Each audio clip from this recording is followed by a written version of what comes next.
Sa panahon ngayon, uso na ang lokohan. Kaya, nagpaloko na rin ako.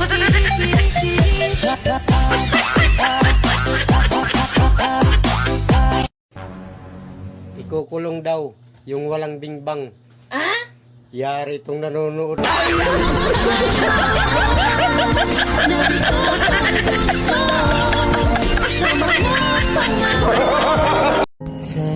Alam nyo minsan, gusto ko na rin talagang mapagod eh.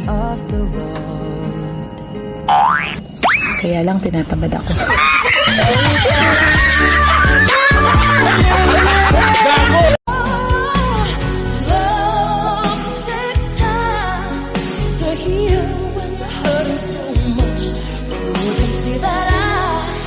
Litoy Bakitoy. Sabi nila, ang puso daw nasa dibdib. Bakit ang sa akin nasa iyo?